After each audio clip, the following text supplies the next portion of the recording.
Therapy Chat Podcast, episode 197. This is the Therapy Chat Podcast with Laura Reagan, LCSWC. The information shared in this podcast is not a substitute for seeking help from a licensed mental health professional. And now, here's your host, Laura Reagan, LCSWC.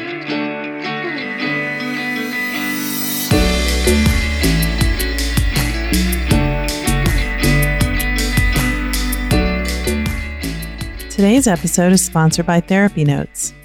When it comes to keeping your practice organized, you want software that's not only simple, but the best. I recommend Therapy Notes. Their platform lets you manage notes, claims, scheduling, and more.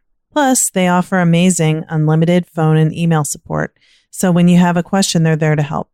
To get 2 free months of Therapy Notes today, just use the promo code TherapyChat when you sign up for a free trial at www.therapynotes.com. Hi, welcome back to Therapy Chat. I'm your host, Laura Reagan, and while I'm away, I am replaying some of my favorite episodes of Therapy Chat, some that you might have missed, and this one is definitely a favorite. I have loved every interview I've done on Therapy Chat, but I was very fortunate to interview Deirdre Fay on her work using wisdom, attachment, meditation, compassion, and yoga in therapy with trauma survivors. I loved her perspective, and I think you will too. So let's dive right in. And as always, please go to my website, therapychatpodcast.com, and use the speak pipe button to leave a message and let me know what you thought of this episode. I always love hearing from you. Thanks so much. Therapy Chat Podcast wouldn't exist without the support of its listeners. If you'd like to become a member, please go to patreon.com/therapychat. By making a $1 per month donation, you can help Therapy Chat keep going over the long haul. Thank you for your support. Hi, welcome back to Therapy Chat. Today's episode is going to be so wicked awesome, as my guest is from Boston area, and she told me that that's a real good way to say it. My guest today is Deirdre Fay. Deirdre, thank you so much for being on Therapy Chat today. Total pleasure of mine. Thank you, Laura. You're welcome. Deirdre is the author of the book, Attachment-Based Yoga and Meditation for Trauma Recovery. And I'm sure you have many other wonderful things that you do. So let's just start by, if you could tell our audience a little bit more about yourself and your work. Well, let's see. I'm currently a psychotherapist in private practice in Arlington, which is right outside of Boston. And I work with those with trauma and attachment wounding. I came into the field out of my own history. I had, in the late 80s, went into an ashram, a yoga ashram in the Berkshires, Kripalu Yoga. And it was in that safe cocoon that my own trauma history came up, unbeknownst to me. And I really went, it just threw me for a loop. I went from being able to be in my body, training for triathlons, doing yoga every day, meditating for hours, to suddenly not wanting to get out of bed. You know, my duvet was my best friend, and I just didn't want to see people. I didn't trust anybody. So it was really a hard adjustment. And I thought to myself, well, what the heck? What happened to me? You know, how come I was able to be so in my body before and I can't now? And yet if all the yoga, not just yoga, but of all the ancient traditions and the wisdom is that you can live safely in your body. Well, you know what? I wanted that. I wanted back. And so that just began the process of really exploring, how do I live in my body? How do I put my mind together again? You know, how do I put the pieces back? And then I went to Smith, got my master's degree in social work. And while I was doing that, I was working at McLean Hospital for one of my internships. And somebody heard that I had lived at Kripalu and asked me if I would come to the dissociative unit in the evenings and teach them yoga and meditation. And I said, sure. I didn't know what it would be like, but I was so game to share what I knew and had learned and what had helped me. So I got a lot of profound experience there. That was way before really anybody was working with trauma and attachment. And then Bessel van der Kolk heard about the work I was doing and invited me to join his team. And so I got a incredible training there and ended up supervising. It was during that time that I also created the Becoming Safely Embodied skills, which are now used internationally. People often just find the book and then work on it on their own or share it with their therapist. So that's been powerful to do. And then the next thing I really did is I took a workshop with Dan Brown, my mentor in attachment, and I realized this is the missing piece that I didn't have anything about. And so I joined a weekly study group that he did for over, I don't know how many years we did that, and then we went into a monthly, and then we ended up creating a book, which is Attachment Disturbances for Adults, which is came out last year, September. So we co-wrote that, and then at the same time I was writing my other book. So it's been crazy but good and powerful to be of service to people in the world. Oh my gosh, that is incredible, the experience that you've had and working with Bessel van der Kolk and bringing the attachment work into all of this. I'm thinking about, dissociation used to be seen as this kind of very rare, very, kind of so far out of the normal range of mental health disorders kind of symptom. And now we know that, there's such a spectrum of dissociation, and people can be dissociative and not realize it and may not have full-blown DID. But I just imagine bringing yoga into that work at that hospital must have been an amazing help to the patients who were there at that time. I hope so. What I learned there is the kind of yoga that I could do, having learned that I lived in an ashram, was one thing, but then how to step it down into smaller and smaller bits. I also learned that how hard it is to be in the body, and that I couldn't just translate a posture into something that somebody could do. I had to, again, step it way down. Like, how could they sit in their seat and do something? I remember doing practice, using just as to try it out and experiment, the lion pose, which is where you extend your tongue, and just like nobody could do that. Nobody wanted to do it. It was triggering. And then we had to talk about it and explore. And so I learned, just being in such collaborative experience with people about what worked and what didn't work, and how to adapt yoga to people's experience. So it was such a gift, when people let me into their worlds. I'm sure you know this, Laura. Mm-hmm. They get close and they let me see and be with them in the most vulnerable places. And then together we find a way through to a greater sense of healing. And that's boy, is that really the best. It is. And of course, when someone has an attachment injury, trust is one of the hardest things. So it takes so much trust to allow someone to kind of witness your inner life and to trust them to try to help you move in a different direction when things seem really hopeless. Right. Beautiful. So can you talk about kind of how you got from there to here?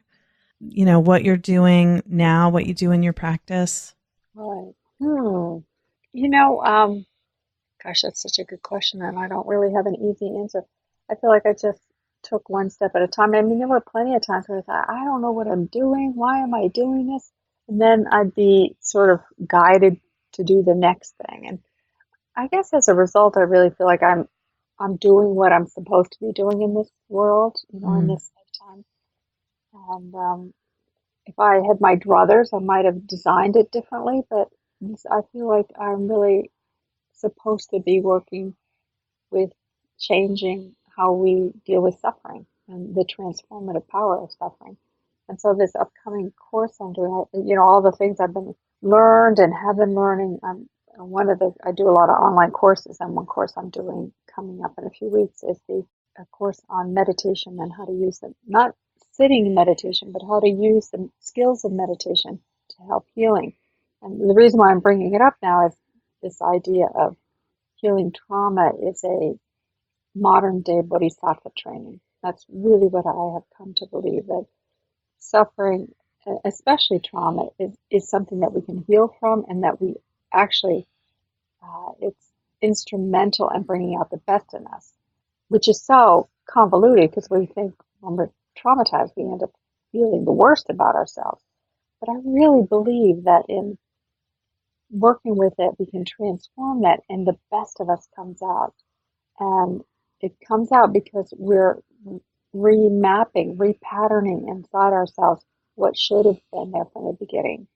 The basic foundations of security and connection, the sense of feeling safe in the world, being safe physically and safe emotionally and psychologically, learning how to be seen and known, and how to attune to ourselves and attuning to other people so that other people have that sense of connection, learning how to soothe and reassure myself so I have a felt sense of feeling comforted, knowing how to express delight in myself and in other people so I have a sense of self-worth and sense of valuing of myself, learning how to support myself and other people and let myself be supported, let myself be guided and mentored and help do the same for other people.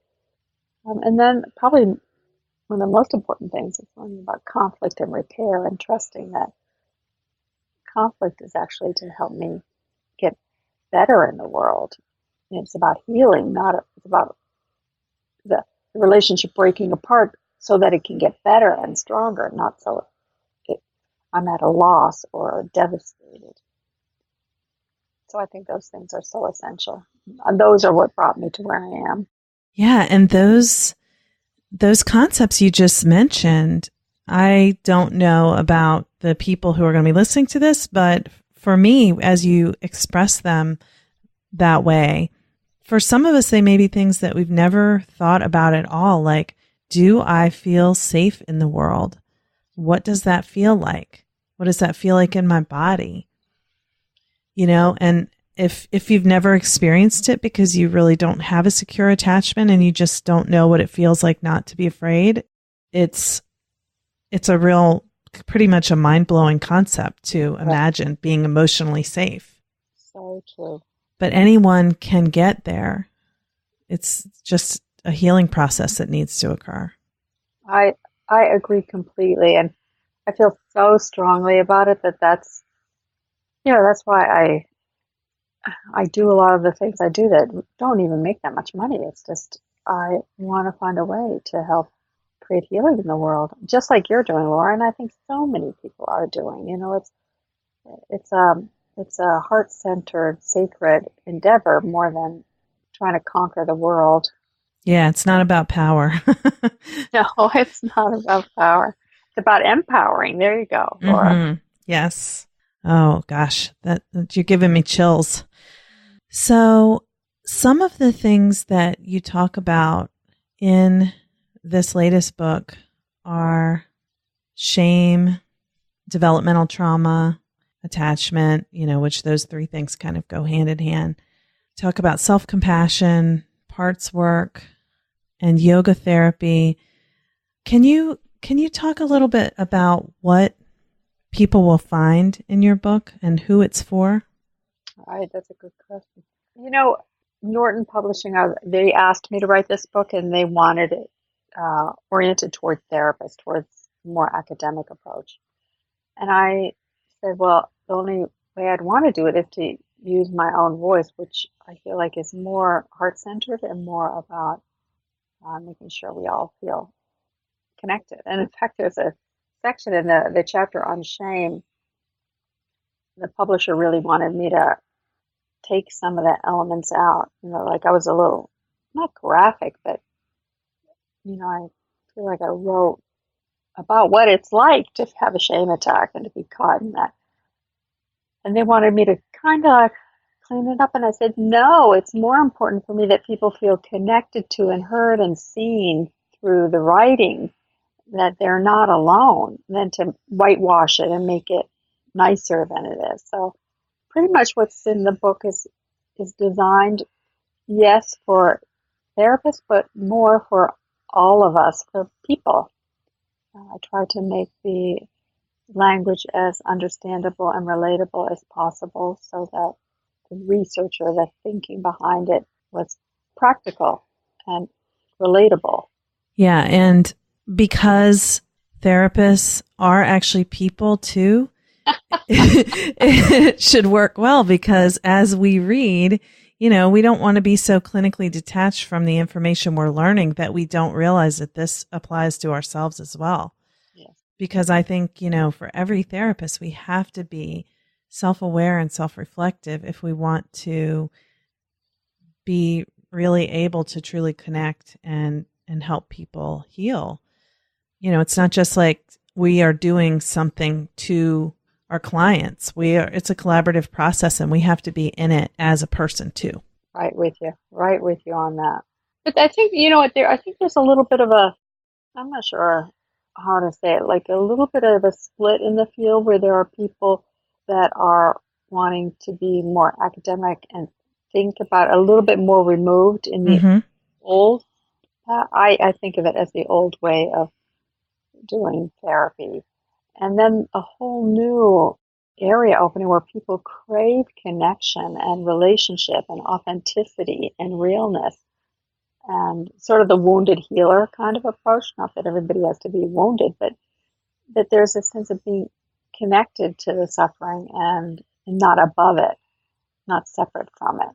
Yeah, I agree with you. And I think that there's kind of a false separation that it's like, I've heard, to take it away from the therapy realm, I've heard people say when doctors become patients, and it's like, but a doctor is always a patient. Like, don't you go and get a physical? And, if you break your leg, don't you go somewhere and get someone to help you fix it? You're not a superhuman just because you happen to be in a helping profession, and you're not supposed to be. But I think we kind of do get that message somewhere in our training that we're supposed to be not a person with the normal wants and needs and experiences. Right. I'm with you there.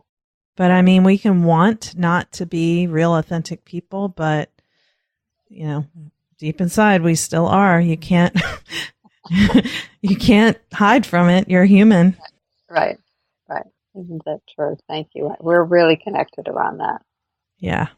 So one thing I think is somewhat of a misunderstanding about yoga therapy, and I think you alluded to this a little bit when you talked about your experience at the hospital, is that I used to think at one point that yoga therapy meant you're doing, yoga poses for the therapy. But now I realize that there's much more to it.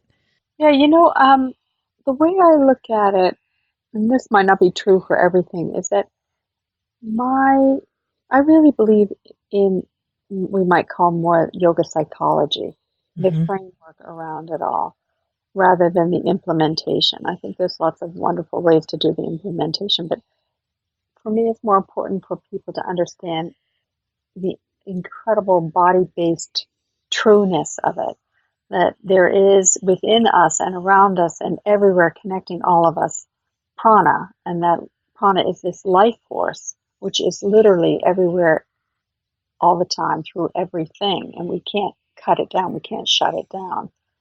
And yet when something happens and we tighten up or we feel hurt or we get constricted, we have these little knots in our energy bodies, our nervous system, our feeling body, our physical body. And then prana, when it's used to just flowing freely everywhere, everything, when it hits up against a knot, it starts grinding away at that knot, trying to clean that knot. It's trying to get it out of the way so it can return back to its wholeness, to its pureness. And yet that knot gets in the way. And so that grinding away of prana hitting up against that knot, that samskara, is what is so horrible and overwhelming. So it's thinking about yoga psychology in that way that has really helped so many of the people I work with and the trainings I run, so that people can see like, oh yeah, of course, that's what happens. When water runs into a boulder, how can I actually let that water move around the boulder, help sort of clean that boulder off rather than getting trapped in that boulder like so many of us do. And we get caught in something, we spin and spin and spin, and we can't get out of our own way. So it's in that way that I like to think of, but I think of as yoga psychology. Yeah. So like when people talk about feeling stuck, trauma can be like stuck emotion, stuck energy, and it's just something that needs to be metabolized. Wonderful, Laura. Yeah, that's how I see it too. So I know some of the practices that you share are breath work, and there are meditations. Can you talk a little bit more about what types of things like that are in your book? Oh, great. I found, and probably you have too, Laura, that working with trauma and attachment wounding, that there's no set protocol. There's no one thing to do to help. It's like I have to have a really big toolbox. So what I wanted to do in the book was to have body practices, meditations, breathing practices, psychoeducational practices, art projects, anything that has helped people that I've worked with, so that at any point you can dip into the toolbox and see what's there and try it out, because there's no set thing to do. And what I learned a lot years ago training in Gestalt therapy is that you do experiments. You try something on. If it works, then that's great. If it doesn't work, you try something else. So I tried to have enough in there so that people could have practices that could work. Maybe not all of them work for them, but something's going to work. Yeah, I love it because, again, with that cognitive part of ourselves, we want to have like an instruction manual from A to Z. First do this, then that, then this, then that. But, there's too many variables involved to really be able to use those those kinds of really manualized strategies with each person and have the person feel like you're attuned to them. So you talk about the true self, which is a yoga concept, right? Well, there's a sense of, it's hard to find language for some of these things. And in IFS, in the Internal Family Systems model, we talk about it as self with a capital S. And some people like that. Some people, psychosynthesis has other language.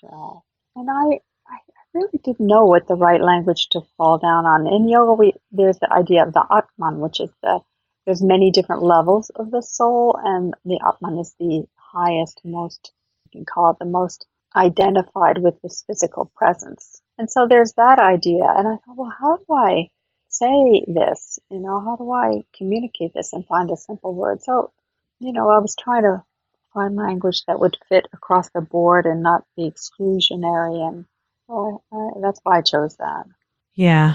I think you're capturing one of the things about doing more developmental work, and body-oriented work is that it's harder to verbalize the concepts because it's that different part of your brain. It's more of the expressive part, not thinking part.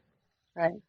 And then this whole area that they're beginning to do research on is the sense of what is consciousness, and if we're not just our brain, who is in the brain? Who is the person, not just the brain, and not just the mechanisms. And it's hard to find language to address that.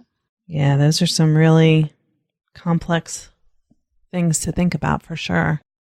So another point you brought up, or actually a term you used when you were talking about your upcoming course, is bodhisattva.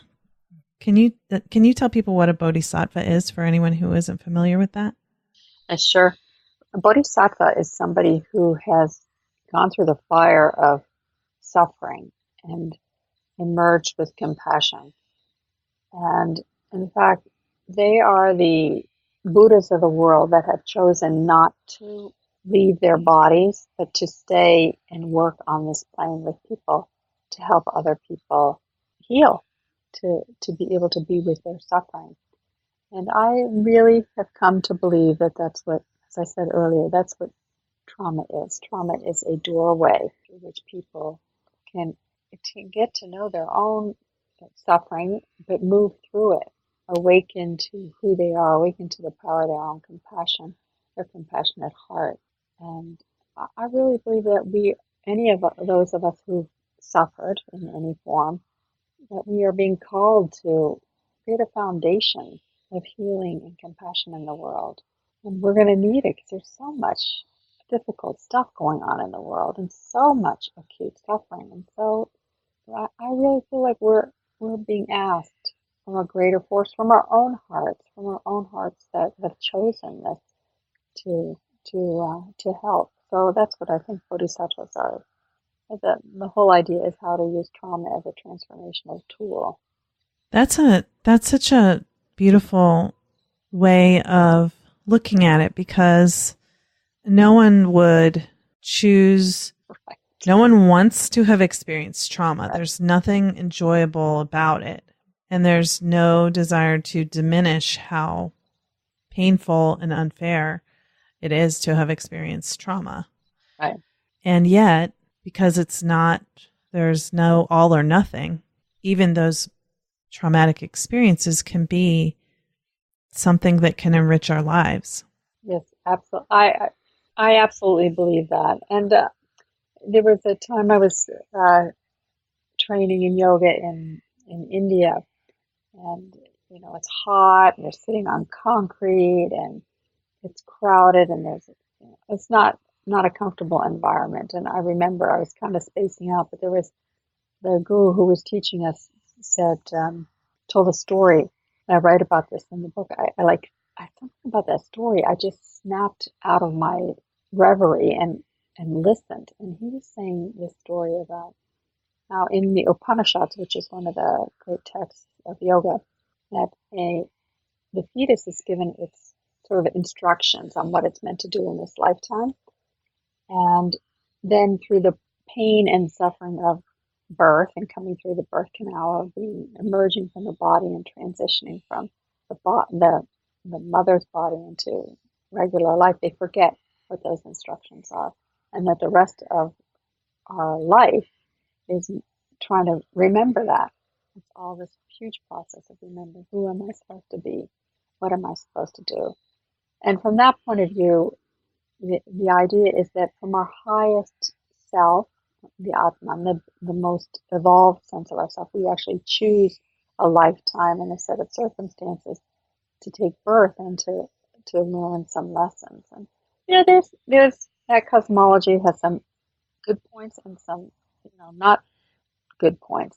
But I know when I was in my own process and trying to heal and slogging it out, it really helped me. It's like, okay, I'm not here just to be in pain. I'm here for a reason. I had no idea what the reason was. I couldn't make sense of it. I just, it is. You're slogging it out and it's painful and hard.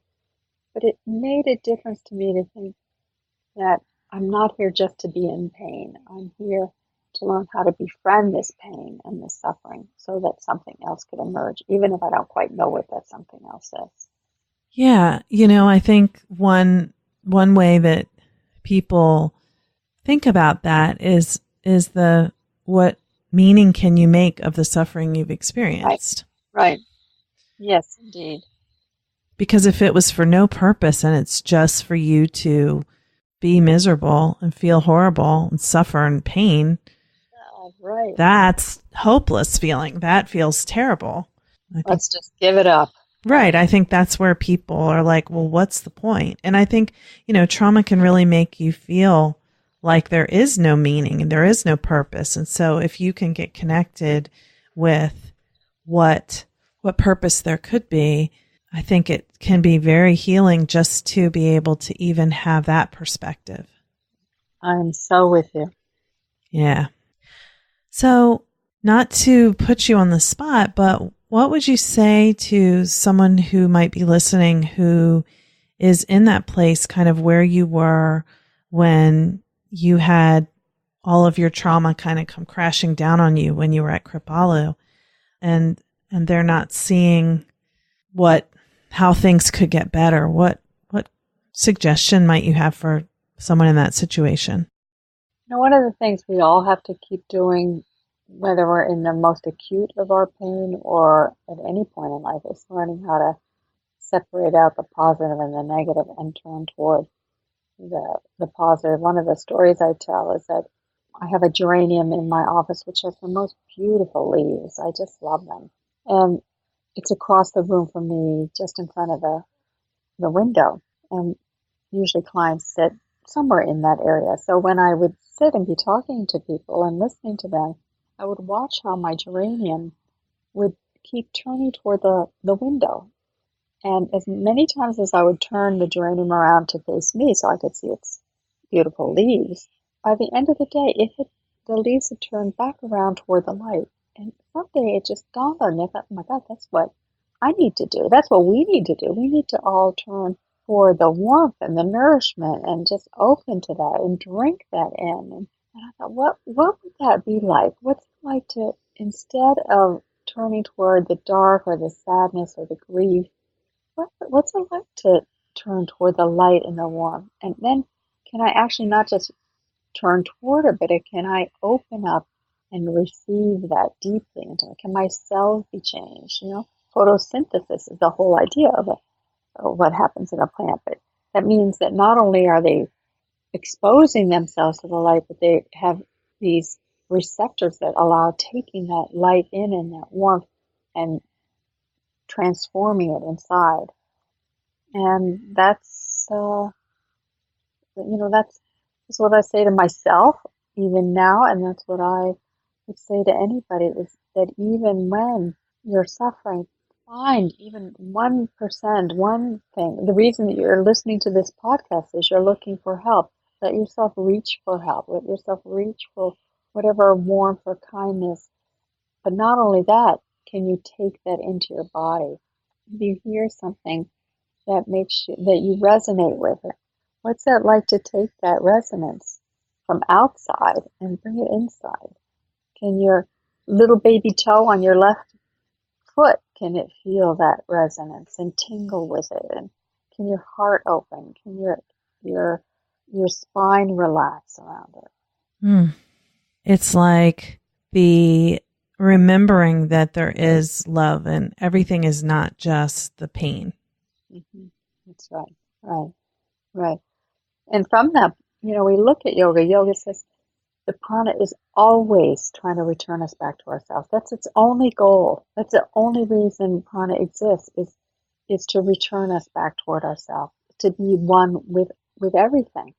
And so if we're in pain, how do I learn how to ride that prana, listen to that life force energy, and let myself be returned? And that isn't a path of suffering. It's learning how to surf the suffering, ride the suffering, and find compassion in it, so that I can keep moving toward and back to myself. There's an acupuncturist actually in the Washington, D.C. area, Diane Conley, that's right, that's her name. She says all sickness is homesickness. And we can think of that certainly with trauma. All trauma is really homesickness. How do I return back to myself? Yeah, that's so powerful, because that's what it is trauma makes you lose sight of who you are, right. The goodness that's there, right? Always there. Right. And yet at the same time, it opens up our longing for more. Yeah. We want more.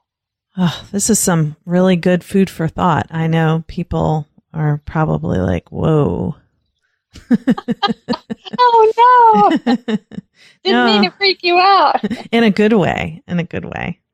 Well, Deirdre, before we run out of time, let me ask you if you can tell people where they can find your book and your course, Sure. All the good things you have going on.